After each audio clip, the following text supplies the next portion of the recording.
Okay. Hang out. Oh, cool. We're on air. Okay, so welcome to the Unspeakable Poems poetry reading / online party. I'm your host, Anthony. Oh, I forgot. The person who wrote that book that we care about is Sara Khayat, aka my sister, also known as Holden Lyric online. I'm doing all this off the cuff, so that's my excuse if it sucks. Um, so the format for this is a bunch of Sarah's fellow paper plane pilots that are going to be reading some of their poetry in honor, celebration of her awesome book. Do we have the book so we can like show people? Yeah. I feel like I'm talking about something that doesn't exist. Anyway, so everyone here, oh, here's the book. Pretty cool, right? You can get it on Amazon. There's probably links on our Facebook page or something. Very awesome. And also awesome are all of the poets who are reading tonight, all of the paper plane pilots. Let's see, we're also going to have a Q&A about the book, about the artwork done by my other awesome sister, Laura. And I guess I'll read something, why not? And then, cool, I think that's everything. I think we're good. Anyone else have anything to add? All right, in that case, let's get started. Our first poet who's going to be reading tonight is Richard / R. Miller, one of the coolest and smartest people I ever met. Sorry, everybody else.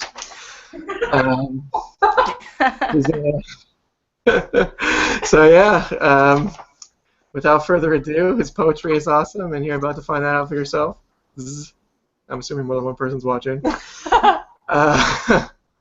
Might be high hopes, we don't know.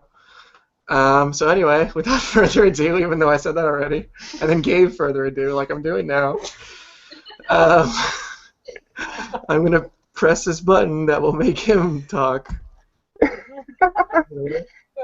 Thank you, Anthony, for those kind words. No problem. That was a wonderful introduction. Thank you. Is it still on my face, or is it on your face? What? Oh, there we go. Cool. Hi. Take it away. I'm taking it away. This first poem I'm going to read is relatively new. It's mostly nonsense, but there's some scattered critiques about consumer capitalism in there somewhere, I think. The title is La Femme Dangereuse. Taking things more into consideration now. Our harnessed hopes relinquish ropes. Local colloquialism has it that the Fritz is in season. Now there's a reason for staying in bed in the morning. True, in another time an official warning would have been issued, but it wouldn't have mattered. It never matters, and why? Because matter is king. Put the ring around your hexes, princess, and leave the price gouging to the pros. A do-si-do for the macrocosm, cosmic crinkle-flipped blinker. We trade in stinkers for stockholders and turn the derelict freakish. Never again have I felt like such a squeamish, squirming sassafras root. I'll bet a meat cleaver I'll make a believer of you yet. It's not that I'm sentimental, just overly soapy, poised and dopey atop the tittering cup of clandestine call and response. I responded to the wanted poster pasted in my brain, then went insane with metrics, so yeah, I've learned a thing or two about cathexis, catastrophes, cornballs, and crime. You gotta rhyme with the punches is what I'm saying. You gotta be a prayer circle with a circus in tow. True, tomorrow never knows, but neither does today. Only yesterday knows for sure, and she's out the door with the allure of a higher truth strapped to her shoes. People usually turn to the blues in such a light, and write battles bottles, or is it right bottles battles? I can never dismember. But if this lucid cream can serve as any kind of guide, we'll be gliding on gladness as soon as we bride our grooming kits. Vertical fits, lacking laughter, morning after pills. Some shit shill from the distillery wants my hand in her till, says that what she knows about me could put the lights out in Central Park. Doesn't she mean central booking? Whatever. I'm cooking up loss with the gloss of the molten tongue of the city, so stick around and have your labels ready. A mysterious online sale gets all heady with headwinds before rescinding itself, barfing and slinking off shyly. Sly Skylar thinks it wretched, but he's been wrenched up since birth, and I take his prophecies with a grain of malt liquor. Sicker rickshaws, belated delays. If you want coherence, try a bank statement. Even tourniquets bleed out from time to time, and they come correct about it. Do yourself a favor, mon ami. Kick your kiss in the bricks. That's the end of that one.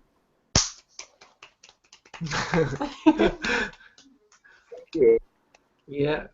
Oh, whoops! I muted the living room. This next one's Birdie. Sorry. All right. Title this is Birdies. You don't scare me like you did back in the day, back when we had chicken wire on the brain and juice stains on our shirts. We were dirty little birdies, biting apples for the thrill, and at night we'd trill a tasteless tune for the moon, the stars, and the celestial blood running like a ribbon against the sky. You never did learn to fly. You had a bum wing and a shitty attitude, and your taunts precluded me from perfecting my own aerial dexterity. I hated the way you'd look down on me with that awful anima and sat there like a rock. Frankly, I wasn't the least bit shocked when I'd heard you'd been shot between the eyes. It was only a matter of time before you cast that stupid look at some brazen motherfucker with a lot less tact than I. Into that one. That's it for my first 5 minutes. Is it? You got one more if you want. One more. Oh man, I didn't have anything prepared. Oh, okay. I have like 2 more, but they're like kind of longer. I didn't want to put you on the spot, so. Oh, that's cool.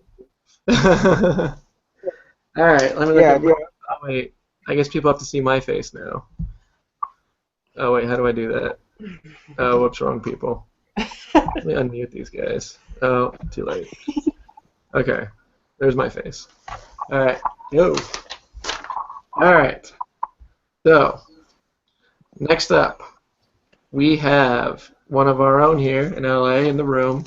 He's standing over there looking really awesome, drinking, was that wine in a leather jacket?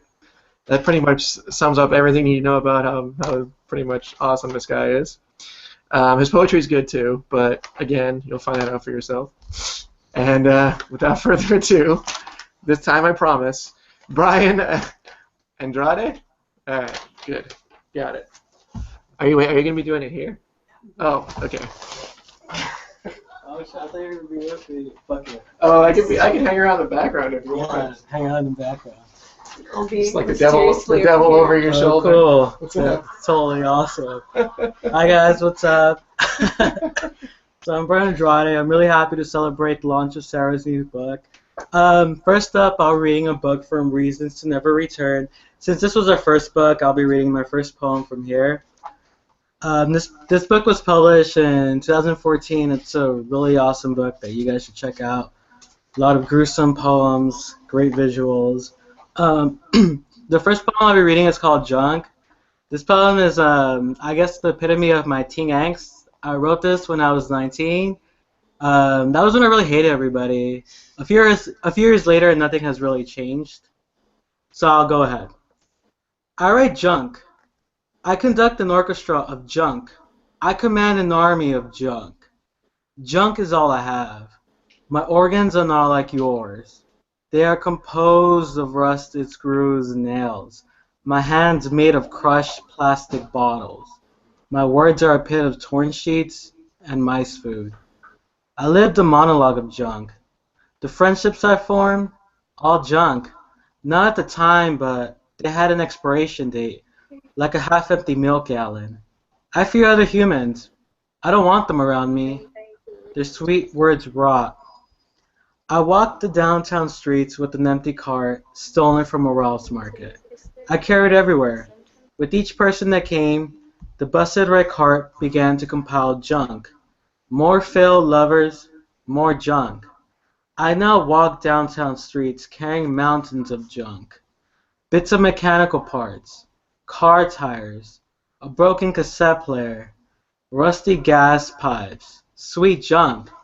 I have no lover. Junk is my soulmate.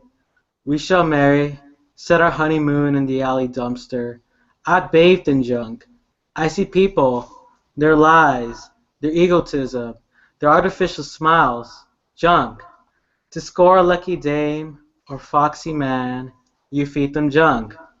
And at your kitchen table, the fool seated with the bib tied across their neck. Crave to their egos, flatter them, be a magician, set the illusion that their junk is golden, but really, it's just plain old junk.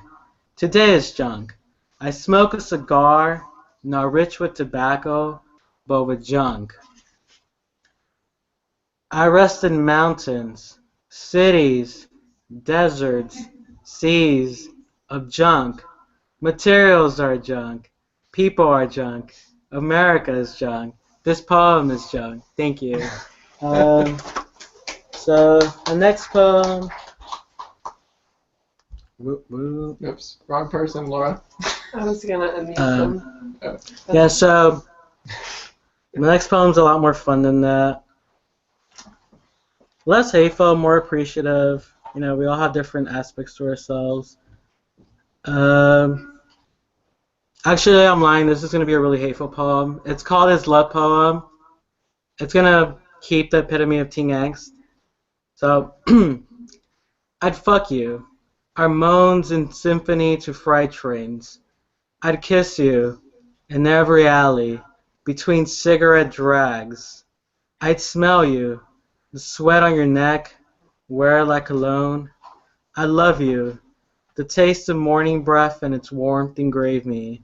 I'd leave you to show you that I can build and destroy you again and again. Thank you.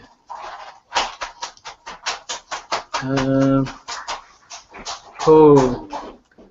So this is a poem that, before I close, this is a poem that I kept hidden in the back pocket of my old jeans. Yeah, so I've never showed it. This is my first time reading it and the first time debuting it. It's called I Can Tolerate the Loss of a Balloon. I tie balloon stings to my wrist. When they tear, pop, explode, I lose someone. I try catching shooting stars on my tongue. As your hair falls, I beg false gods for timeless living. You breathe milk. Air disperses. Immobile as a child, white ooze escapes your nose, bleeds down your body. Hospital room floods. You eat plastic grapes. You joke as you thin. We never speak of the dark holes in your stomach through which you disappear. 20 balloons flying, each one a year you lived. They bury you. I can tolerate loss.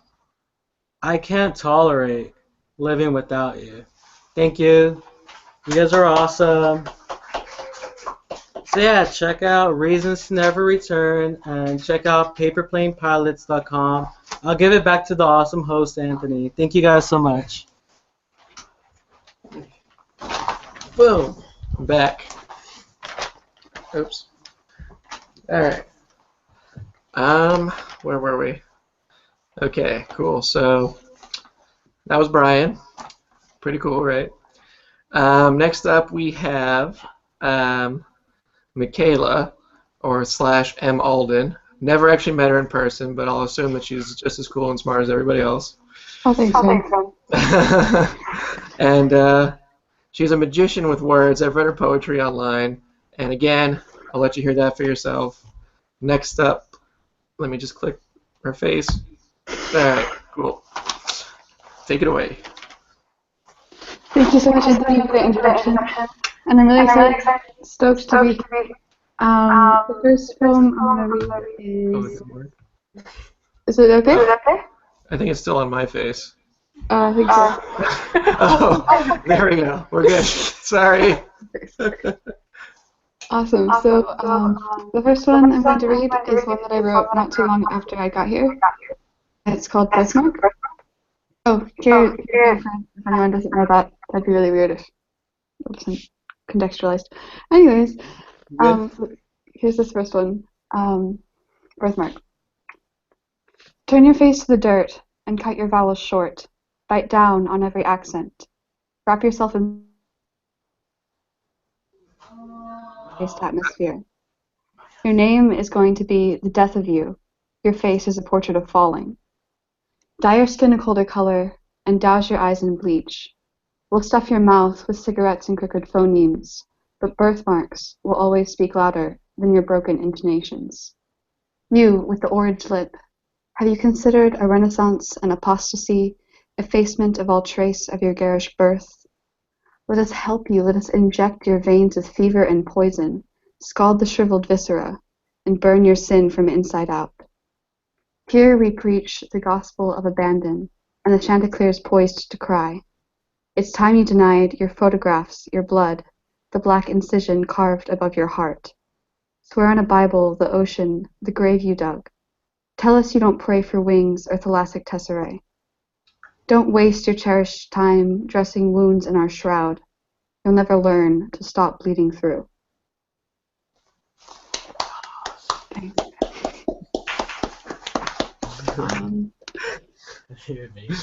So the second one's quite a bit lighter, not quite as gritty or embittered. This one is called Mana to Each His Own. Letters, he said, are all right angles, 26 conduits for simple acquisition. Put your words on the shelf at night, unpack only what you need. Stop mistaking typewriters for altars. My dear, your pencil's not a paintbrush. Consequence of sound ends at the softest decibel. Why do you need a word for homeless planets, the heritage of solitary stars? Why do you assign meaning to the gasp of wonder when you look out the window and see home, a cityscape, an ancient horizon you can trace with your index? A miracle doesn't need a legacy, I said, but how can you live that way? When you lay beside the river's midnight lurk, swans asleep in hidden nests, and yellow ragweed in your hair, look up. Watch waves of savage wings and wind roaring over your head. Believe this is why ancient Greeks fashioned myths and heroes from our galaxy's rollicking war cry. Lean with your whole body towards the churning hour and consecrate rugged euphony with your own surprised shout, pure and ephemeral adoration. All of this and heaven too. Bless the man who christened each wisp of earth-hewn pulchritude, the hands that consecrated these ephemeral gifts, sonic revelations carved into stone.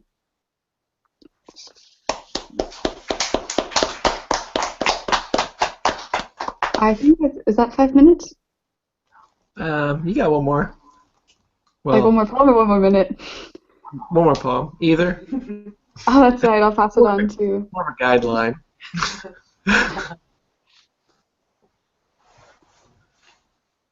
I can pass it on to the next person. I didn't prepare anything. Oh, you don't else. have anything ready? No, no, no. Oh, okay. Cool. All right, Michaela. Okay, how do I put it back to me? Should really learn this one day. Presentation. No, there you go. Oh, sweet. Got it. Sync. All right. Who do we got next? Alrighty. So the next person was gracious enough to host everyone here in LA. Talking to you from out of his digs, crib, whatever you want to call it. So yeah, that's how cool he is. I've heard him talk about art, any kind of art, any genre, and he's really passionate about it. So take it away, Renee.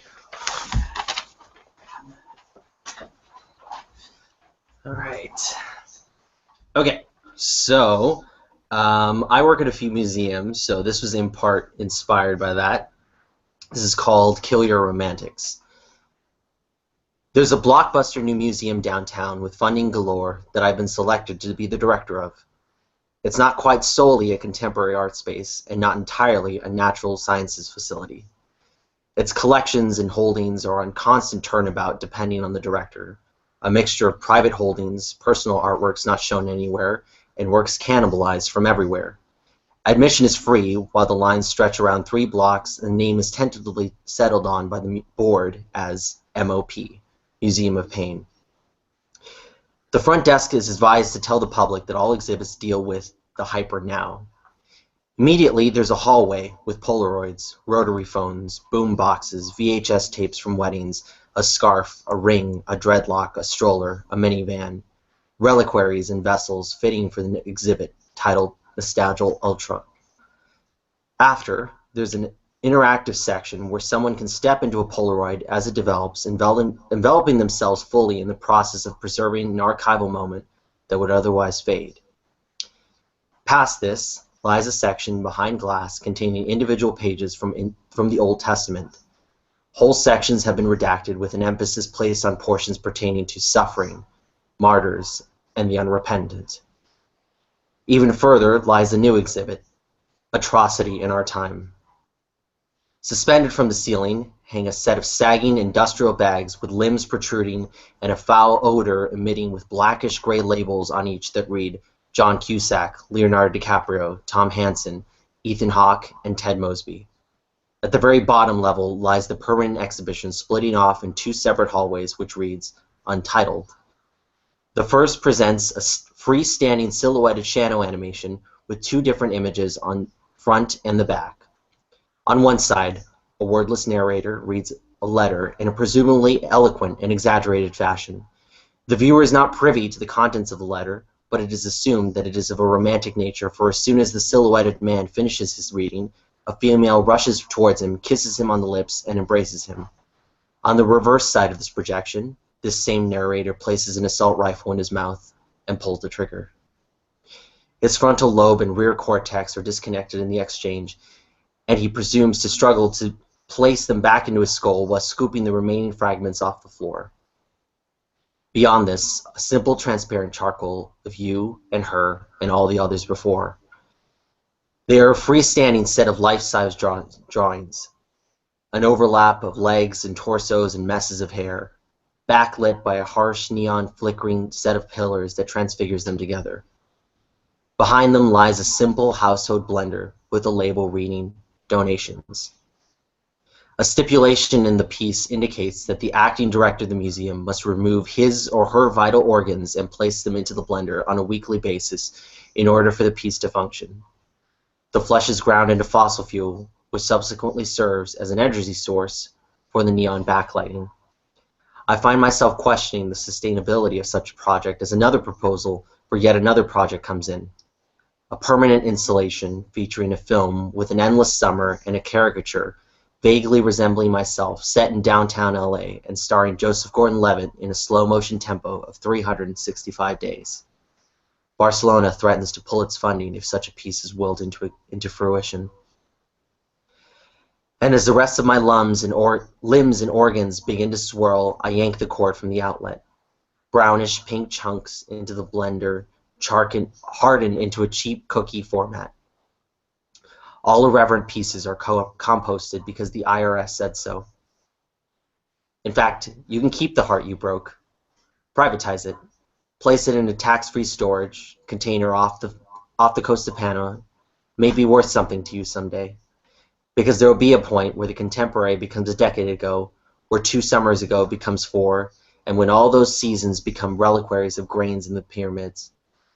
So set the board of trustees on fire, drag the chief curator to the guillotine, black bag the CFO, submerge the building in Flint water, and begin again and again and again and again and again. Nice. All right. Came in a little strong there. Whoops. All right. So now we are going to take a quick, not break, but we're going off the normal schedule. What I'm trying to say is we're going to talk about stuff that isn't poetry. Well, it's about poetry, but it's not poetry. Nailed it. All right. So next up we have. Wait, do we have any Q&A questions? What is a Q&A? Do we have a Q&A? I don't know how to say it. We'll do that later. So right now we're going to talk about general paper plane pilots news. And by we, I mean Sara, who I'm going to bring in right now. So, In-Flight Literary Magazine is open to submissions for July. Yes. So submit poetry, fiction, anything. We'll look at it. And if you want to find out more about that, just go to inflightlitmag.com. I think that's all the news we have, right? Yeah. Well, besides the obvious, your book's coming out. Oh yeah, this. All right. Ugh, thank you, Sarah, for that update. All right. So. Can I make an announcement real quick? Oh yeah, go for it. Okay, we have one more impromptu announcement. Hey guys, what's up? So if you guys want to check out any of our awesome stuff, you can go to paperplanepilots.com. Also follow us on social media. I run a Twitter, so that's at PPPpilots. Or just check our Facebook and you'll find it. And Richard is slaying our Instagram account right now, so if you want to check out instant poetry from us, follow us at paperplanepilots. Thank you. All right. So yeah, do all that. Okay. So next up, we were supposed to have Gabby McCullough, but she is currently in a hostel in Amsterdam or something, and so internet is apparently hard to come by, and it turned into technical difficulties. So sadly, she could not join us, but it would have been great. But she's not there. So anyway, instead, you get the next best thing, which is a very cocky way of introducing myself. So, I lost. Where's this? How do I? Is it on me already? I'm good. Thank you. All right. So, let's figure out what the hell I'm going to read. Okay. This poem is called Lawnmower. Okay. Let me zoom in. I need glasses.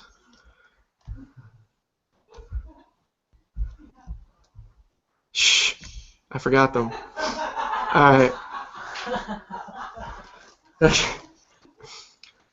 In a haze of throbbing music, throbbing temples, throbbing intentions, our arms brushed, and I had the daydream again, where our graves lie side by side with one caterpillar crawling. I did the hand motion. It's not scrolling. Hold on. There's more. What is? Okay. Sorry. Crawling between them, some old pudgy-looking dude with a giant mustache runs us over with a lawnmower. You daydreamed about, well, I wouldn't know, but a man with more coconut-sized balls would bet on the muscular guy behind me with his coconut-sized balls, but it doesn't matter. I got my fix without spending a single drop of elbow grease. End. All right. Thank you. This next one is called In and Out. I like writing short poems. I don't need a novel to explain dusty running shoes and a coffee table turned in-and-out bag graveyard, each coffin holding remnants of dinner for one. Sweet. Yeah, that's it.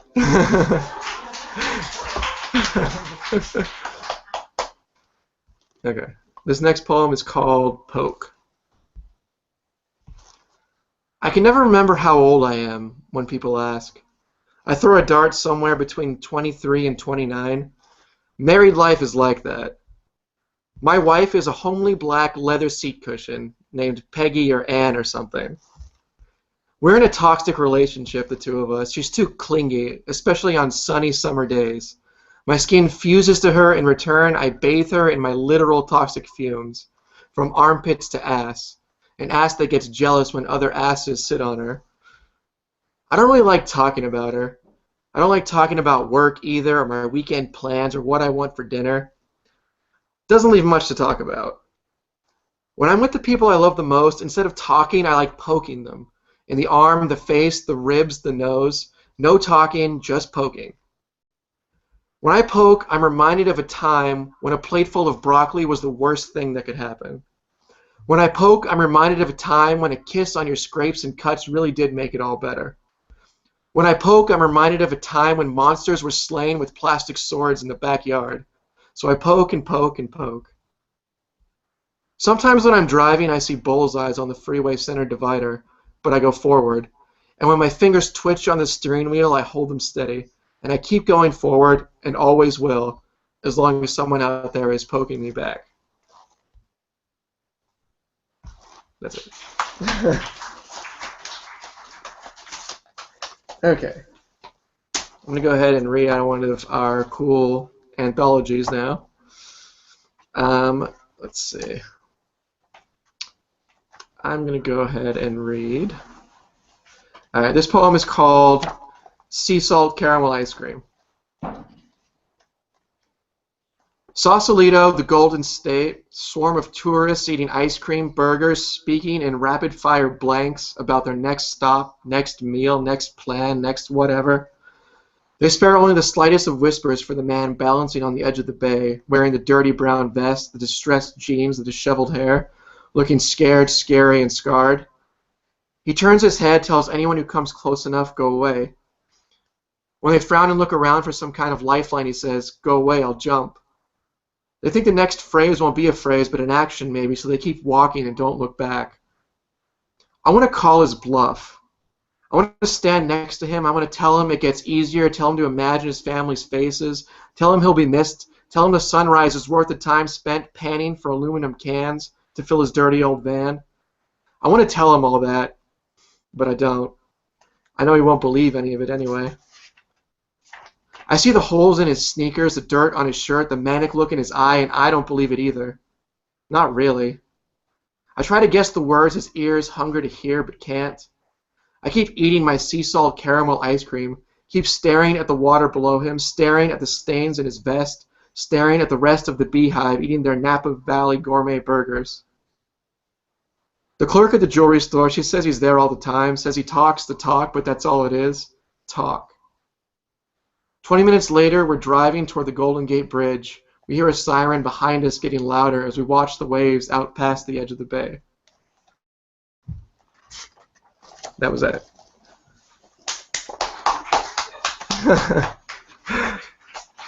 Okay.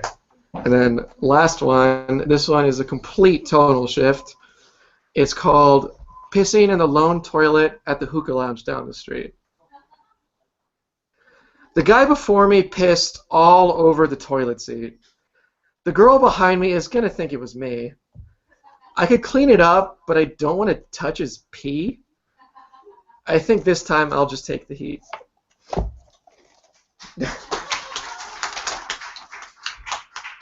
Okay. And that was the end of me. That sounded kind of final. Okay. Is my thing frozen? Oh, I clicked the wrong tab. Okay. Cool. So, next up, we have Dani Blue chilling up there in Seattle. I guess that's relative. If you're in Vancouver, then it's down there. I took geography in high school. Sorry to take the focus away from you. Let's hear some of her awesome stuff as soon as I unmute her. I don't know why you're muted. Why is this not working? Distracting noises. Uh-oh. Technical difficulties. Not working? Not working.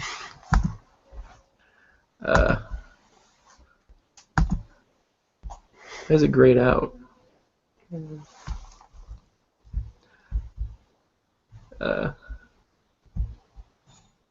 Weird. Is it Oh, there we not go. working? Okay, there we go. Now we can hear you now. Oh, yeah. All right.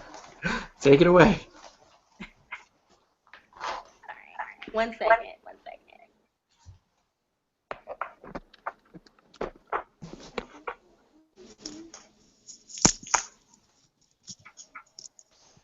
All right. Hi, everybody.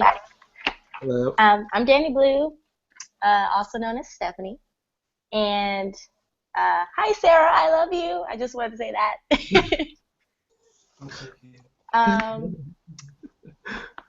So my first poem that I'm going to read is called A Midnight Snack, and it's from this glorious book here. Wrote this about a year or so ago, so here it is. Sometimes, well, quite often, I find myself squatted in front of the fridge, letting all the cold air out. Yes, I'm that person. But if I can't leave it open and stare inside, what's the point, you know? Deciding on which carbs to put with which carbs takes a lot of visual input. There's never anything good and quick to make, and I know that every single time. Either or. A few shots of some smooth whiskey and a sandwich that had way too much bread and too little meat will lead to the glowing box hopefully filled with tasty delights. Or not. Once I realize that yogurt is my best find for some snack, I start searching through the empty pots, the vegetable drawers, shaking a bowl of 2-week-old Mexican food. Possibly I'll find a lifestyle shake that doesn't involve me begging for happiness at the bottom of a bottle. Or a bagel filled with deferred ambitions that clog my arteries with motivation. Oh, why can't this piece of shit fridge give me more than ketchup? The butter and milk and all the ingredients on this holy planet of ours can't form another human being that isn't trapped in a world of slavery, trudging along on a hopeless journey of meanings. Hell, I can't even get this box to give it to me. I'll always be searching for something. Anything is better. Nothing eventually rots and spoils away.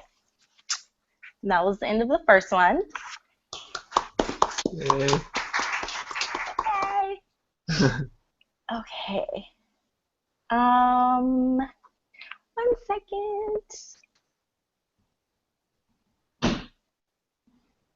Okay. My next poem, I wrote this for my mom for her birthday about 2 years ago. So in honor of Mother's Day, I'm going to go ahead and read this one. It's called The Ultimate Woman. This is for the woman that shines through darkness, crippling chokehold on the world, and breaks free of its insecurities. This is for the woman that keeps running when she's broken, accepts her struggles as challenges, achieves the power of greatness. This is for the woman that has been a target of ridicule by others who couldn't accept their failures, nor understand her strength. This is for the woman that enjoys her glass of wine before slipping under the covers after a day's work, running around, taking care of others. This is for a woman that whispers shit twice a year, followed by, excuse my French, and a ramble of apologies. This is for my mom, the woman who continues to give advice even though I didn't listen the first time. For my mommy, who listens to my sobs and catches the tears I shed over the stupid boys I waste my time with. This is for my mother, who still laughs with me despite my temporary disbelief in God and Moses parting the Red Sea. These words here is for the woman that never raised a hand to punish, only to soothe, pointed a finger to encourage, not scold. She deserves everything beautiful in life. Mom, this is for you. And that's the end of my 5. Alrighty. Oh, alright, who's next? I should probably figure that out before I start doing stuff. Alrighty, so next up we have the, I guess what you would call the feature of the evening, since it's her book that we're celebrating. Yeah. So we have my sister, and in my completely biased opinion, obviously, one of the greatest poets I've ever read. Alright, and take it away, Sarah. Hello. So, I'm like super happy that everyone's here. Even I do that all. This was really Okay. I love you too, Stephanie. By the way. Stephanie and I met in our first year of college, and we had every class together, and then we graduated on the same day, sat next to each other on graduation. That was a high five. Okay. We're awesome. So the first, huh? Oh no, go ahead. Oh, okay. So the first poem I'm gonna read is called "I Want to Lie in Bed with You and Watch the World End on the Television." The world out there feels so far away. I want our world composed entirely of wood, lit by simple reading lights and soft swaying candles that touch the air with their fire. A simple touch, a small burn, a reminder that the world is a soul trapped in the process of motion. And here we are taking advantage of beauty while we sit entirely still, basking in the warmth of a now-home heart with only one direction. I am now a topographer. My heart holds the pencil. I etch images of you on every breathless tree, an obituary of love poems resurrecting fallen trees with maps that lead to your soft breath mixing with mine. I want to take you to a place where no one is watching and etch the word home in its skin. I want the world to freeze in its tracks as goosebumps dominate my limbs at the electric touch of your fingertips. That's the first poem. So the next poem is actually a really recent poem that I wrote. I wrote it like a week ago, I want to say. It's a really weird poem. It's going to be interesting reading it out loud. There are 37 numbers, but I'm not going to read those because it would sound really weird out loud. Okay, I can say your name now because you said it. Hello. The bugs are still here. There's no scratch, scratch, scratch that relieves me. Is this a poem or a surrender? I explore deep in your body. I find old obituaries and an expired bag of chips. How did that get there? We're getting deeper now. Deeper.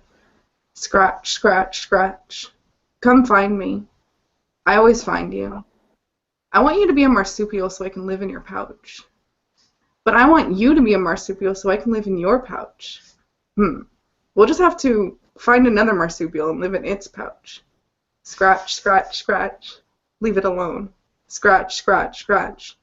Are they still listening? There's no one here. There's always someone. What's making you sad? The future. There's just no hope. I'll never fit. F-I-T. How low can you go? Lower, lower. Hide, hide. Are they gone yet? I'm here. 1 second. Knock, knock. It was a bit more experimental than usual. How many minutes? Say get weird. Get weird. Well, I was going to read a few, and I was just like, how would I read colors? Get weird. No, like, seriously, like, I'll show it to you later. There's no way I could know. Okay, so how many minutes was that? You're fine. Okay. You're El Jefe. 2 or 3 more? Yeah, you're El Jefe. Okay, so I'm going to read from this spoken about often There you book. go, there you go. So I'm going to read one poem that has, so the point of this book, I guess we should probably talk about it, is it's written with strike through, so there are some words that are, I can never find the past tense, struck through, Yeah. and then there are some words that aren't, and so you can either read it all as one poem, or you can read the ones that aren't as a different poem. So this first poem is called Bedside Whispers. Don't ask for a way out of this. You feel so others don't have to. I won't ask you to come home, but my bones crave you, carved by bedside whispers. What are you doing to me, leaving me alone with your ghost? Your ghost does not grow. Your ghost does not understand the concept of soil. Your ghost does not leave the light on, drowning me in unspeakable darkness. So the inside poem is just called Whispers, and it reads like this. Do you feel my bones crave you beside me? Grow, your ghost. Leave the light on. Speak. I keep throwing the list and then having to find it again. Cleanse is the next poem. And same deal, strike through, and then not strike through. It's in here somewhere. Did I not put a... La la la la, someone sing. Oh, it was right next to it. Okay, cleanse. The world is getting heavy now. I need to press pause on the mouths moving too fast and the eyes searching me for flaws I'm unaware of. I fear without you the world becomes an unbearable mess, something filthy and hard to wash myself clean of. So the inside poem is titled Clean, And it reads like this. Heavy mouths moving, eyes searching, fear, unbearable filth, wash clean. So I think that's good for the first half. Okay. I can do one more. One more? Okay. Where's the list? Okay. You got one more. Alright. Subtle brush of wind against hope is what this is called. Sugarcane and an itch. Downplay the silence like a noose wrapped tightly around hope. Heal the tree bark, unetch the stone. Don't let me catch you feeling. Turn bones to felled branches. At the next intersection, veer left, and call the numbers as you see them, not how they stand. Pay no attention to the melody in the pages. There's nothing to hear here but vacant, averted stares. Did I lose you to fear? What is it you've got there? You shift your fist behind your arched spine. Nothing. There's nothing here. Buoyant eyes, anchored tongue. You cannot drown your hunger. Absent ache, threaded desire. Unwinding at the first touch of warmth.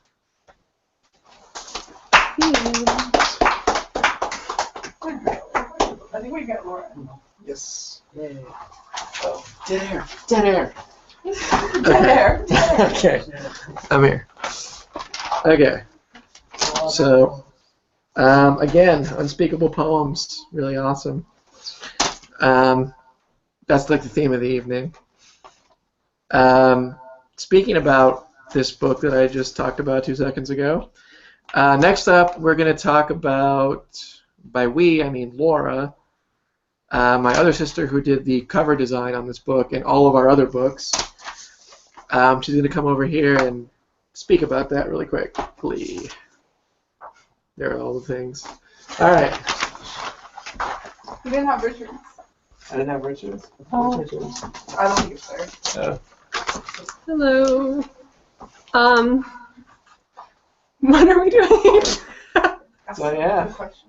What was your inspiration for? We're gonna sit here. Oh. All right. Okay. All right. I'm sitting down. Noise. I know. Okay. Okay. So I guess since you're holding that one up, pretty cool, right? So yeah, what was your inspiration for? I mean, like making that. It's cool. So this one is for our old book, Cityscapes. You've probably seen it a million times. The inspiration for this one came from Stargate Atlantis. All right, that was my second guess. Yeah. Because of this one episode where there was this map of the whole city, and I thought it looked really cool. And it made me want to sort of represent how things happen inside of buildings and cityscapes rather than what you just look on the facade. And that's where all of the poetry came from in the book. It's from inside the people inside the city. So Wow. Yeah. Pretty baller. These are going to be available for sale pretty soon, so keep your eye out. So we probably should talk about the new one, right? Oh, That's yeah. what we're here for. Yeah, enough of the old. That's old Yeah. news.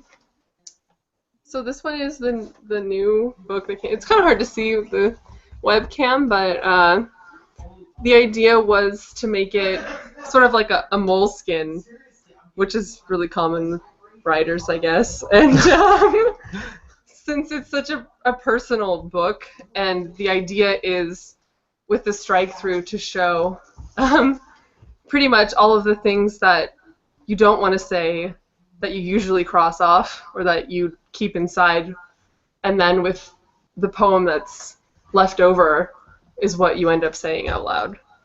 So yeah, thought that we'd show that as like a moleskin, and it's supposed to be has the effect of looking like it was branded or pressed, because it has a leather texture too, but it's kind of hard to see. And I also did the art and the interior of the book. See if you can see that okay. Yeah, you can see that. So it's supposed to be a marker for each section of the book. Each lantern represents a number pretty much. So this would be section 2. Yeah, and I'm going to show it again, even though you probably understand. This is section 4. So 1 lantern equals 1 chapter. Yeah. Wow. And then there's this, I just in get case you couldn't see it when it was small. You're so smart. I know. So, okay, I should probably show you that again while I'm talking about it. So, the idea behind this was after brainstorming with Sara about the content of the book. We noticed that there was a lot of imagery about moths, so we wanted to do something with a lantern. And also, she was talking about the evolution of a heart into a ghost. So this is what we came up with. Those ghosts in Zelda have a lantern. Yeah, it's true, the pose. I was thinking about that. That's my contribution to this conversation. I also really like to draw hearts. So, yeah. But like real hearts, not like cartoon Yeah, hearts. like real hearts. Yeah. You don't see it that often. Yeah. I mean, how did that even happen? How does that turn into some weird, like, right? flat And there haven't been shape? cartoons like whenever people get their pants pulled down, they're wearing like underwear with underwear. hearts on them. Yeah. Imagine if like it had those kind of hearts. Cartoons would be different. That's all I gotta say. That is awesome. We kind of have to do it now. But yeah, no, I forgot what I was saying. Sorry, I totally fucking wrecked that train of thought. That was fucking It was a great idea. Okay. We'll workshop it. Thanks. You heard it here first, folks. project. Okay, Yeah. This is for sale. You should buy it. that you should. I really liked the experimental idea behind it all. I mean, it's difficult to understand when she's reading it out loud, but if you see it written, you can tell how detailed it really is to decide which will be struck through and which will not. Nice. Yeah. So it's definitely art in itself, just looking at it. So I would recommend you do that. Same. All right. Did you want to talk about reasons of return, or? I guess we should, right? Sure. This is the first anthology that we did. Let me try and remember why we decided this as the cover. Whoops. Well, the idea was covering up regrets or anything that would make you not want to return. So, Cool. the idea was to make it sort of ominous and also simple at the same time, hence the skull. Really wanted to go for textures with this one, so I also used the texture for film, which is supposed to represent memories and such. Nice. Yeah. Kind of covered up with dirt, buried. Yay! Okay. Sweet. I think Anything else you want to talk about? keep an eye out for a Facebook coming from me, where you can see some of my stuff and maybe buy things. Yeah. Woo. This is me being... I don't know the word for it. Okay. Yay. You're okay. Can I leave now? Bye-bye. Okay, bye. Alrighty. Cool. Now, you're fine. Okay. So, next up, we are starting from the beginning. The alpha to our omega, right? Richard Miller. Let me... I should be doing this while I'm talking, so we don't get this awkward part.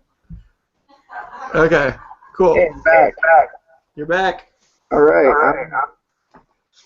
This piece, I don't really have a title for. It's kind of common.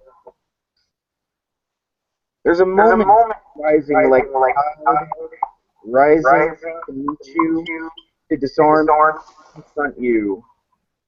You offer the brunt of your impressions, experiences for which you have no words, neatly packed in tiny boxes.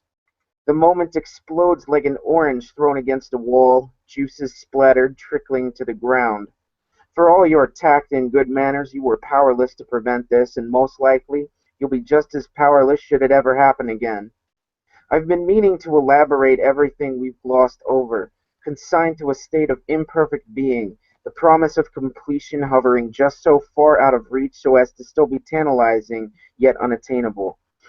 Others intruded, the wind and the stars, and divorced me from my task. So I'm left discarded like a mask at the conclusion of the masquerade, used up, bereft of purpose, with no face to adorn. Now marks the witching hour of sensibility. Tension and rigorous reflection are to be the new modes to which we're subjected. Today is simply a scatter of dejected particulars, dandelion seeds riding a wandering breeze to be deposited elsewhere far from the flower they once made home. If there's a meaning in this roaming state, I'd like to know its secrets. A look secretes itself through glass.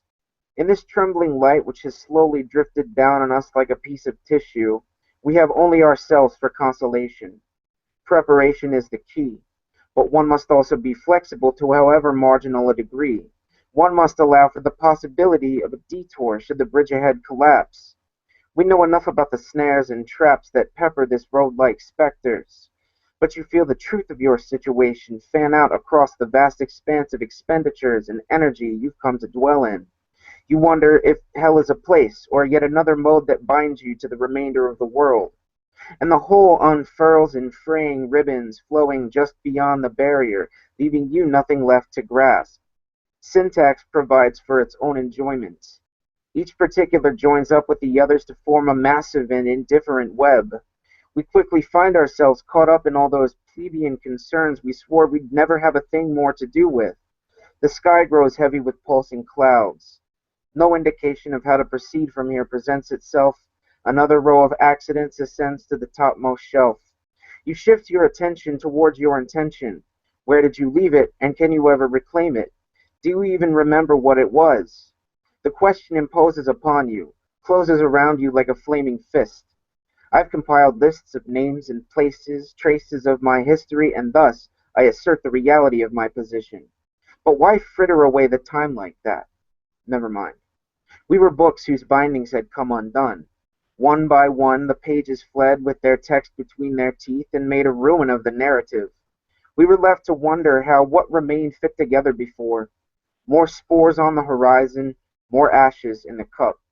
We struggle to fill in the empty spaces with pieces of ourselves, and suddenly a discrepancy glares from just behind the curtain, unseen but most definitely felt. We ignored it first, but the sense of it only grows, so we come to accept its presence as just another facet of the decor, yet a facet upon which the wholeness of space seemingly hinges. So the truth of our situation crystallizes into a mesmerizing swarm of fractals whose center surges forth in every direction, only to draw itself back in again, taking everything it touches with it. Now and forever, we are a part of this. That's the end of that one. And that's it for my 10 minutes. Thank you. Buy Sarah's book, because it's awesome. Right? Woo! I don't know if you can hear that from the other side. That's it for you? Nothing else? Yep, that's it for me. Nothing else. Oh, man. I'm having Richard withdrawals already. Oh, boy. That wasn't supposed to be, like, sexual. But I have, like, your poem withdrawals. I'm not hitting on you on live air. I know. Okay, who's next? Oh, right, this guy is, like, literally right next to me. Oh, wait, I'm not presenting. Now I'm presenting. Alrighty, so right next to me, still wearing the leather jacket and drinking wine, is Brian.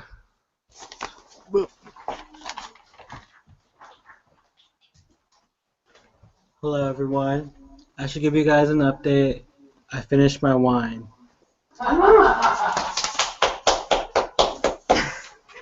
So, I should just say before I continue my poetry reading that I'm really humbled to be here.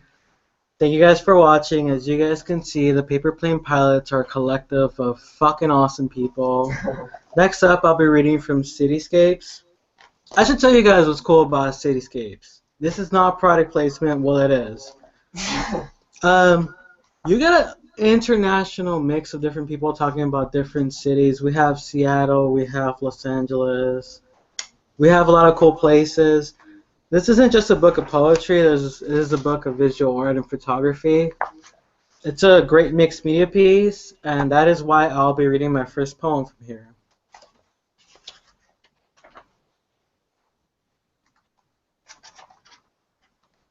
Yeah, there's a lot of poems here too, so I have to find mine real quick. Telling you, it's a very great poem. Okay. So this poem is called Sweet Expression. Red suede shoes take the sad boy to Skid Row. With the riches of plastic jewelry, with the lust for starving ribs, streams of piss and tears on the sidewalk cracks help the weeds grow.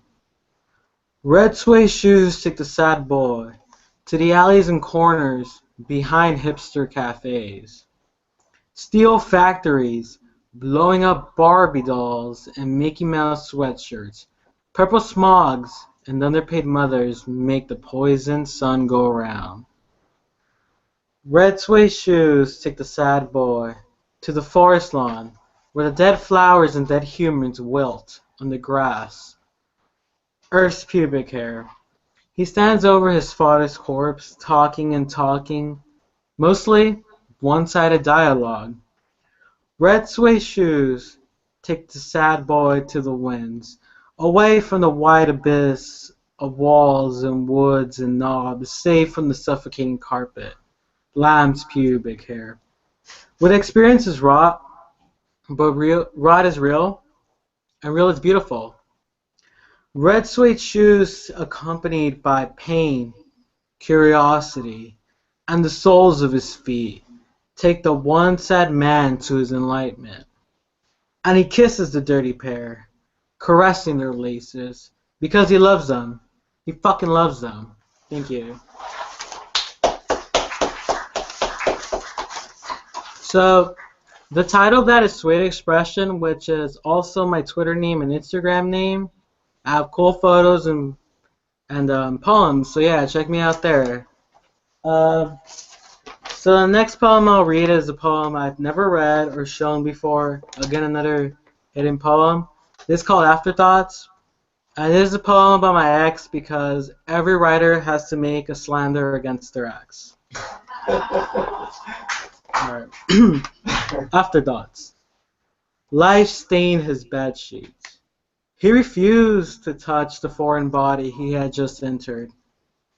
Life was the dick, ramming him, crossed arms, holding his chest, inescapable teeth, nibbling his right ear, panting, moaning, whimpering.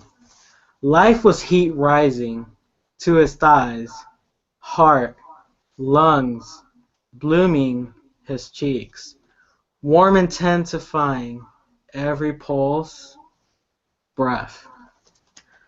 Life was everything he wanted, nights before, shaved and showered, risen for the life he now denies. Life is the silhouette of a man next to him, melting, bleeding into shadow, draining bedroom corners. It is life now, a taint, refusing to evaporate. Thank you.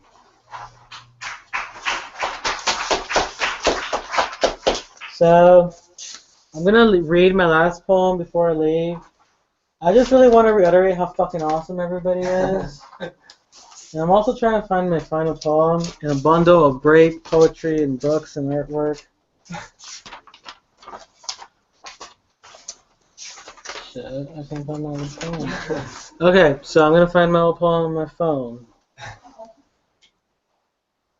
Yeah, so follow Paper Plane Pilots on Instagram, Twitter, and Facebook because we have great stuff everywhere. Different mediums for you to choose. We're that considerate. So, if you ever take a poetry class, the first thing you always have to write about is In My Mother's Kitchen. A lot of people write about food. I wanted to do that but I wasn't really hungry at that time, so I just decided to write about sex because that was my main motivation at the moment. So this is called In My Mother's Kitchen. Wooden Jesus hangs from his cross, dismantled, nipples exposed. Cloth covers his crotch and thighs. My mother told me at 13 that praying on my knees is a holy commitment. Now I fall, staring up at silhouettes of men, reciting new prayers through esophagus and tongue, tasting bread afresh. I worship these false idols. Glass grapes, glass melons, rot at the kitchen table. I want to shatter them, but never the wooden Jesus. His blue eyes whimper. Ribcage pushes against his torso. Yet, he is graceful, open arms, accepting death in his last supper. I wear no robes, but like Christ, I accept foreign pains as the hands of 1,000 touch, torment, tear me. Like him, I rise after every fuck, so I can touch, bleed, bless mankind. My mother's kitchen is where my mind is, as my body begs its way into another man. Thank you. But, yeah, I should tell you guys I'm going to hell. But thank you very much. Everybody's awesome. The paper painting pilots are awesome. And I will bring you back to our awesome host, Anthony. Thank you. Worth it. Alrighty. Whew. It's hot in here. Alright, that was weird. Who's next? Oh, alright. Next up, am I still? Yeah, okay. Next up, again, we have our gracious host. I don't know where he is. He's not standing in the doorway. Hello? Renee, you're up. Oh, shit. Renee on deck. Come on. Alrighty. Oh, here he is. I thought it was someone else before me. All right. Hi, guys. Hello. Okay. So, as everybody may or may not know, in another life, I was either a journalist or a rapper. So this is evidence of that.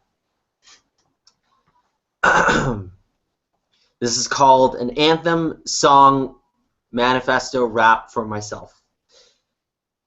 Curtains up, palms are heavy, critics at the front hold salad bowls at the ready, all wondering, who the hell is he to be giving the self-love spiel? Knees shake, an apology issued, spotlight spin, for all the annotations and metaphorical appropriations. Cameras roll, but not for the targets unknowingly hit by the marks. Here I go. This is my shot, to not be a pretentious little snot. And it's probably the only one I've got. Fuck all that good guy, humble to be here shit. This is deeper than that. This is that chest thumping, pavement shaking, underground neon light hand raising anthem. This is the toast for me, the douchebag that I coulda, shoulda, maybe totally woulda been. You say that history of this upside down clown has been written in his Spotify year in review. Tell him that old summertime sadness started back in the spring, but it goes deeper than that too. This is a story about a boy, Burbank hailing, San Francisco sailing, pushing the car forward through the automatic zone, steering through the sneers imprinted in the dead-ended two-way mirrors, tattooed pigeon-toe boys from the scaffolds, that no one's supposed to like you at 23, but no nostalgia be damned, I do. If a lack on the spreadsheet can be compensated with the lack of compromise, if I've stood where nobody could potentially be, at the reasonable point of enslavement on the drawbridge between folding sweaters Abercrombie and the scrubbing of toilets for techies, if that, in this dim light, is my sparkless achievement, give me the glory. past being numb, filtering my soul into that cross in the form of a ruler, to stack against flame-headed kids from the hills and balding MFAs from Alaska. Tired of running, tired of chasing those long-haired girls, dragging me into the swamp with their uncertainty.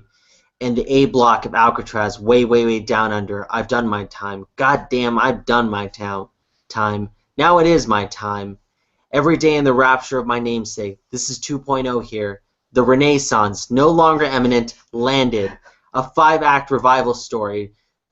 Dropping a debut Kane style. Striking back against the Empire. Rising up with the eye of the tiger. Rocking and rolling on the stairway to heaven, all the while getting lost in the world of this beautiful, dark, twisted fantasy. And should that stick ever get stuck in reverse, I know I can go to my high school reunion, and maybe I can't make them all go through the security clearance, but it'll be clear because I know I am, who I think I am. At the pulpit of this temple, I stand with that suit stitched out of the adamantium scars, cementing my ankles, practicing the art of stillness in this harrowing untime of realness. Because we've never ever done it for a throne, that reciprocation comes from giving those pints of blood back to the city, holding our bloods back on the wound, one garage show at a time. Let our selfless gestures, these Paris-sized bottles packaged, delivered at dusk, speak for themselves. See, there's more to this heart, your heart, any heart, than the ceiling that holds us, more than your collective flattened history, more than a checklist of hurts, more than the measuring tape you take to yourself to another. Your endless axis isn't freedom, it's paranoia locked in a steam room. And even if everybody looks at you crazy, with that gorilla-glued heart in its golden cage, you'll see wince right through them, rage right through them. And as seasons change, there's no softening, no waiting, dog days melt into the evanescent fog.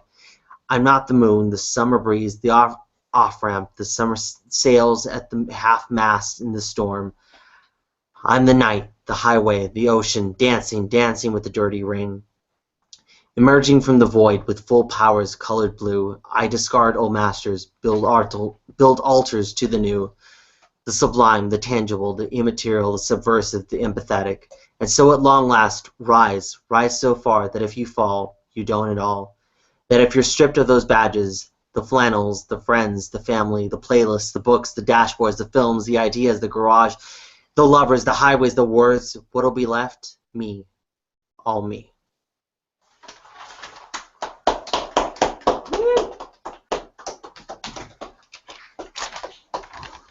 Renaissance.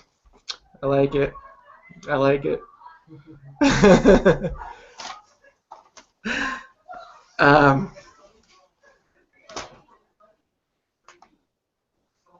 Okay.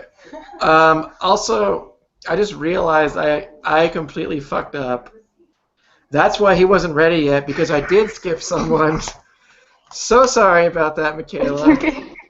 I need to actually read this thing that's in front of me. All right. So now it's time for Michaela Part 2, First Blood. That's like the Rambo titles. Oh, gotcha. Yeah. Michaela's Also, fucking awesome. Oh, Thank and you. also there's that message too. Awesome. Okay. All right. You're up. Alright, so the next 3 poems that I'm going to read are from the past couple months, and I didn't really intend to write them as a series, but I think they kind of read that way. I don't even think this is the order they were written in, but oh well. So the first one is called Inexorable. They are still carving you up with their incisors and knives when you sleep or have turned your back to face the sun. A blink, exhale, and you're wondering why there's blood in your cuticles again, yellow nicotine stains on your fingertips, a taste of acid in the throat. Inside out or outside in, the ground that will ensconce you is indifferent.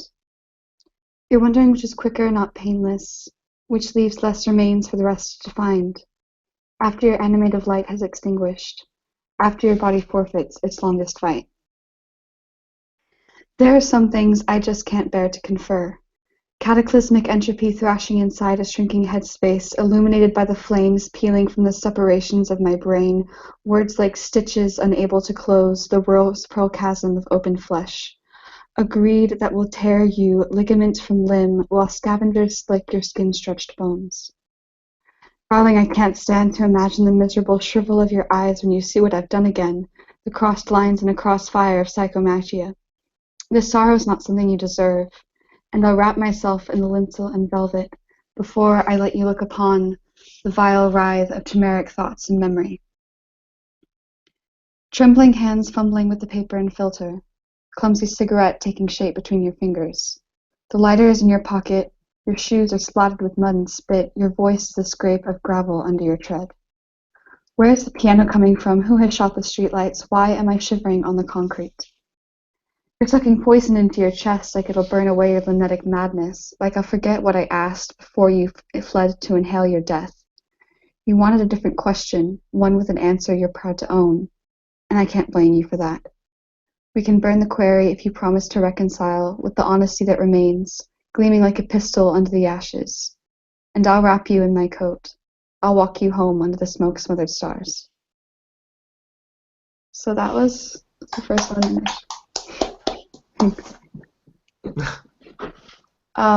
The second is called Every Breath We Drew.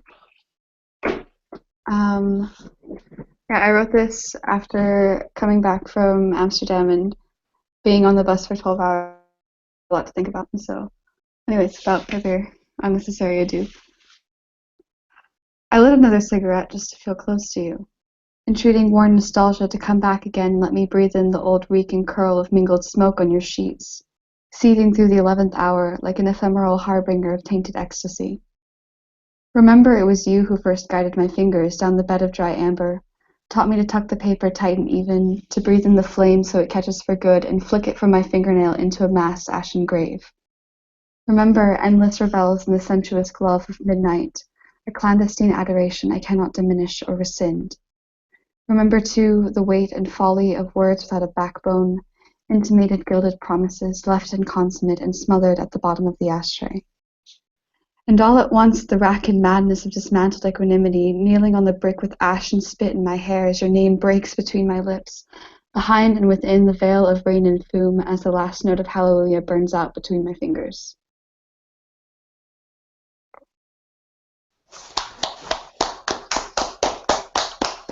And the last one, I promise it ends on a lighter note, and it's called Into Light. Get that wordplay. Solid wordplay. There is a darkness that our tremulous adoration cannot rescind or slay. There's something in us that skulks in the grotesque headspace between our diasporic minds, rejoices in the valley of our worst grief and folly. Tell me its name, how it calls in every adumbral door frame and vesperal void, the surreptitious face of our monstrosity. Speak out loud that which only your fear has known. Tell me you'll hold my hand as I confess the nightmares and draw you a map of graves, shallow rivers running over bones. The quiet is scaring me, love, so stay beside me until we find the words to hearken dawn. So that was my last one. Okay. Sorry, I was slow on the mute button. All right. Thank you guys so much for having me and for listening to me ramble and speak awkwardly into the camera. No problem. It's like 6 in the morning for you right now, right? Actually, it's almost 8 a.m., so I mean the day's just getting started. It's a little earlier than I'd ever wake up, but that's dedication right there. All right. Let's see. How do I? Boop. All right. Cool. Who's next?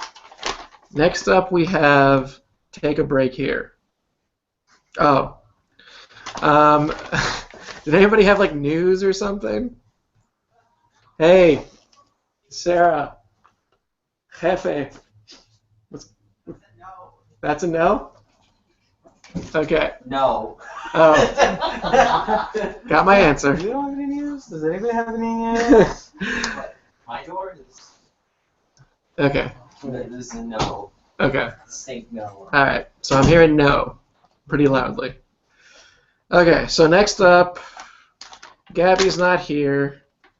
Oh, next up is me. Sweet. All right. What the hell should I read? All right. So this poem is called Ad Nauseam: The Self-Awareness Parade. I don't sleep well these days, I say, eyes open at 6 a.m., blaming the blinds that let in too much light, too much sound, too much frozen air.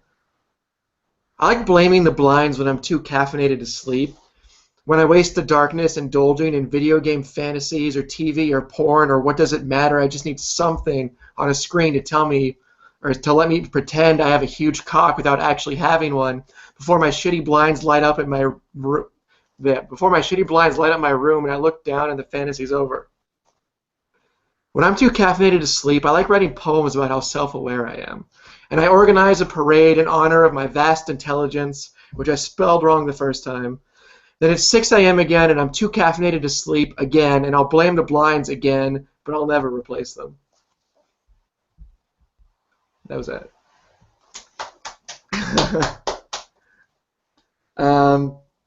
Okay, so this next poem is called, well, I guess I should mention that the way that I wrote it, it's two parts of my brain having an inner dialogue.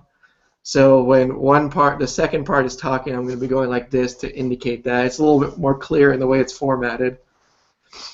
But this poem is called, I Felt a Lump in My Left Man Boob Yesterday.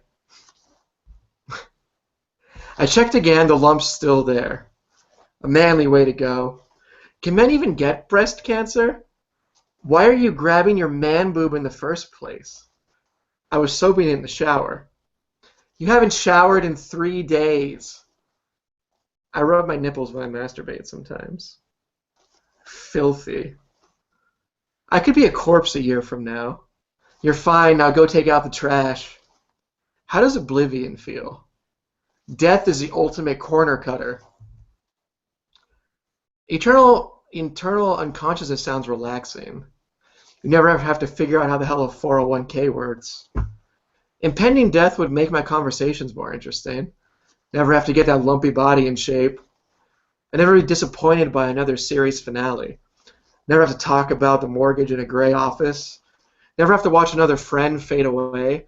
Never have to stare slack-jawed at your tax form year after year. Never regret not making a move on the girl with the outer space leggings. Never have to put that novel in your head onto paper. Seriously, I should have made a move. Never have to take out the fucking trash again. I'd never have to take out the fucking trash again. Go take out the fucking trash. I'm busy. There's still life in that flabby sack of flesh. Okay, Google, can men get breast cancer? The NSA is laughing at you. Sounds like it's rare. I'm laughing at you. Still, they're saying I should see a doctor. You're fine. Could be a cyst. You're fine. Maybe. You're fine. The trash can awaits. So that was that. Thank you. Okay. So I'm going to go ahead and read out of this book now. Reasons Never Return has been talked about before. Let's see, I probably don't need to introduce it anymore. I just need to stall while I find my page. Still stalling. Hi, how are you? Oh, there we go. Okay. This first poem is called The Grand Canyon. I don't know why I showed you, like you wouldn't believe me or something. All right. There's 32,000 feet between Jack's window seat and where the Colorado River splits the Grand Canyon like a winding crack in a brick. There's 6,000 feet from ridge to river, and he read somewhere that 60 or so people have fallen straight to the bottom. Whether the number's right or not, he doesn't really care. On the screen, 2.5 feet in front of his face, Bradley Cooper and Jennifer Lawrence's bodies twist and twirl and intertwine intimately and ultimately 5 feet from the camera, their lips follow suit. Roll credits. In his hands, 2 feet from his eyes, his finger lingers on the page where the ingenious gentleman of La Mancha spurs his horse and tilts at the windmills. The ones he swore were the ones he swore were hulking giants just moments before. Enchantment, he says. 5 feet away from him, his flustered squire insists they were windmills the whole time.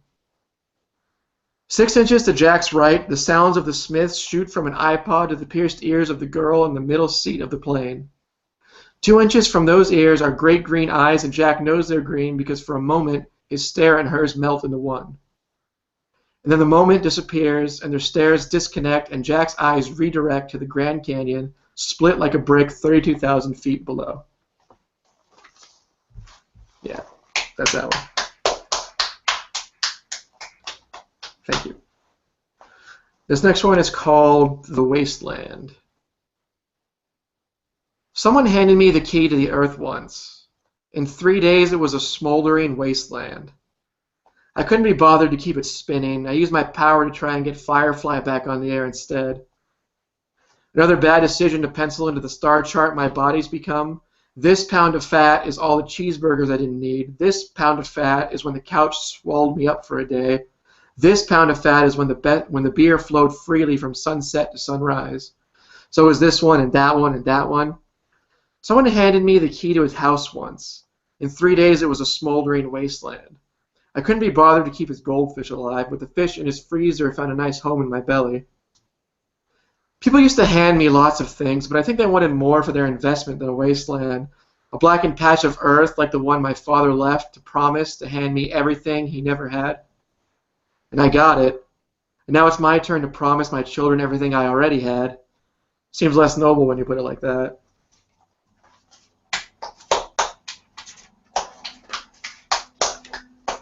Cool. And then the last one I'm going to read is A Murder of Crows. A murder of crows is just a bunch of birds. A crowded city, a bunch of humans. Jesus Christ was just a man, vulnerable flesh, spillable blood. So is Gandhi, so is Bill Gates. Windows is a bunch of code, or glass panes in a wooden frame, and the tree it came from a family of atoms, circles and letters in a dusty textbook. Just as Harry Potter is a bunch of text and Hogwarts soaring spires, an idea. And she was just a woman. 2 X chromosomes in a smooth package of skin and bone, and the love was only a fleeting warmth dancing above my fingertips. The sadness a lingering cold, claws latched around my throat. Yesterday was a bunch of hours. Today a few more, but those hours a chance to find 2 more X chromosomes, to share just another fleeting warmth, to fend off that suffocating cold. A chance I'll take, even though I know now that a murder of crows is still just a bunch of birds. That's my favorite. Alrighty. So that was it for me. I'm going to go ahead and stop flapping my mouth flaps. It sounded better in my head. Next up we have Dani Blue, aka Stephanie. I still am not sure which one I'm supposed to call you, but I'll just say both to cover all my bases. And boom. Wait, did that work? Yeah, you could just call me Stephanie. Okay, cool. Stephanie, take it away. So I just have one like really tiny poem left that I want to read to you guys. It's called A Shade of Beauty. Basically, it's just a poem, a shout-out poem to all the brown people in the world. So here we go. I discovered beauty in a different shade, one that had never before seemed to attract my attention. She, beauty, is brown and beautiful, and unashamed of her thick thighs, grateful of her jeans. And her dark eyes are open for an adventure to her core, her center. Full lips that are laced with venom and seduction. Beauty has full and textured hair that's about unmanageable as her attitude, but with a heart as sweet as a piece of chocolate surprise draped in a gold wrapper. Beauty. And that's all I have for my reading today. Sweet. All right. Yay! in my thingamabob. Looks like we have the return of our feature, Sarah. Wait, am I still on, Stephanie? Oh, whoops. Yeah. My B. All right. All right, here's Sarah. Hello again. So I have to look through this poetry graveyard and figure out what's mine. Stephanie. No, it's just you're there. Wait, is it? No, it's. Oh, okay. It just makes you feel any better. What's happening? Oh, okay. I love your fans. Okay. This isn't a poem. Okay. So this poem is a mixture of other poems. Okay. So basically, I asked a bunch of random strangers to give me a word, and then when they gave me a word, I wrote a poem based on the word that they gave me. And then I put all the words together, and the title of it is Dust, and I thank R. Miller for that, because he gave me the title when I showed him this weird thing I had. And so thank you, R. Miller. I can say Richard, right? Okay. Dust.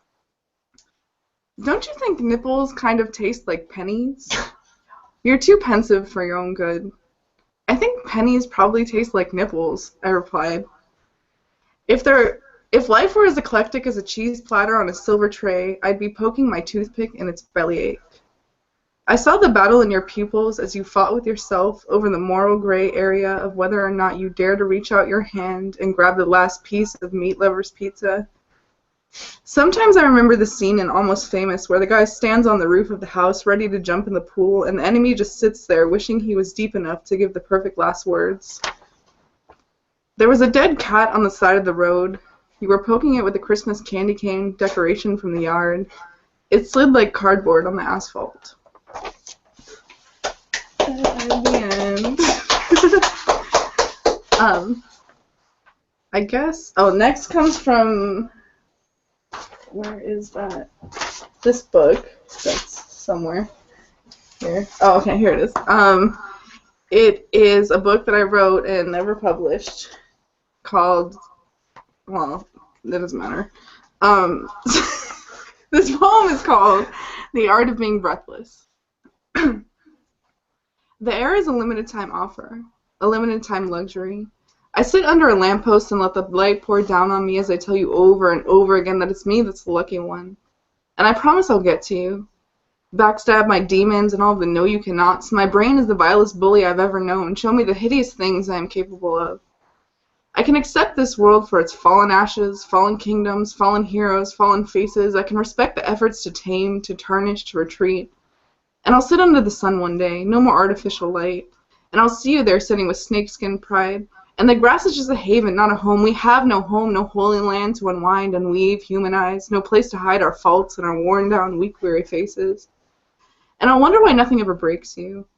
I wonder how you become so resilient. And I know this world is full of have-me-nots, love-me-nots, leave-me-nots, fear-me-nots, forget-me-nots, and I realize people can never really see themselves completely. No 360-degree, no bird's eye, no head-on collision, no keyhole, peephole, portal view. They can only see how they affect other people.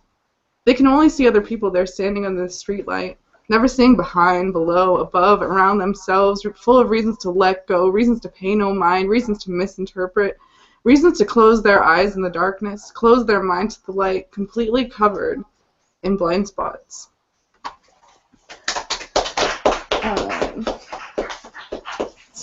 Where's okay, paper?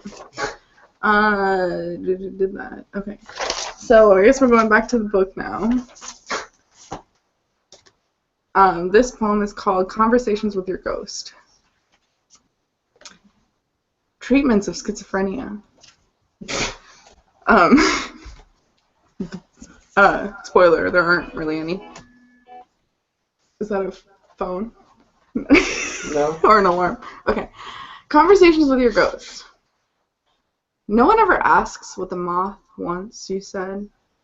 I wanted to tell you, the moth wears its desire tight. Desire conforms to the smooth petal wings, but I didn't. Because your ears are homeless, and your eyes are no longer searchlights, and your words are no longer saviors, crucified, head hung low. Your fleeting breaths no longer emit sound. I am not here to entangle you. You wrap the wool tightly around your wrists, and it clings forcefully to inhibit motion. You are no longer an open wound. You are an open casket that I cannot bring myself to view.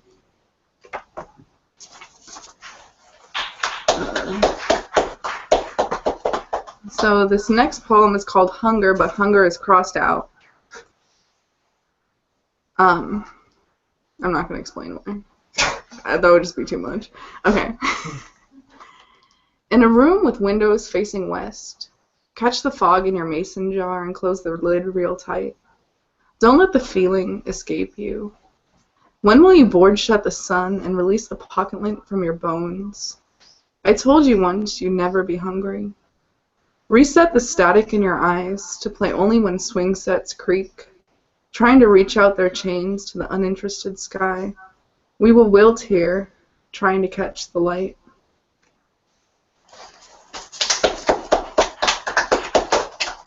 So I have two left.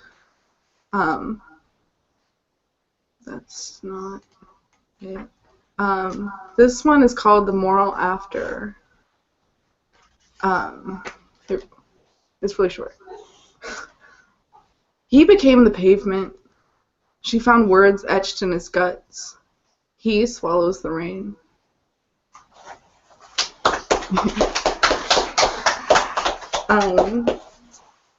And the last poem is called Remains. And here it is. Okay. I don't want to be a noose. I want to be a feather falling from the sky, set free from wings and motion, experiencing motion of my own. I don't want to be a drop of rain that dissolves with the sun's beating. I want to remain a mystery light. I want to remain yours. So the inside poem is called Remain. Don't drop the light. The end. Woo! So that's the end of the whole reading. Yeah. Okay. Thank you everyone for coming out. It was so great to see you guys. And like I actually never read with all of you at once. I think I've read with all of you before, just never together. So it was awesome. You what? Can we all come out and say hi? Do you want to come out? Brian wants to say something. Go on, Brian. What's up? I'm closing this. I just want to say that everybody's fucking awesome. We had great poets here. Thank you guys for reading. You guys should check out Unspeakable Poems. You heard the title, Unspeakable Poems, and you've read that there's two interpretations to the poems. So they're unspeakable, but they are readable. So check them out. They're fucking great. Multiple interpretations once you hear it and once you read it. It's fucking awesome. This one, we're going to say it's to be continued. Keep waiting. Thanks, Brian. Okay. Goodbye.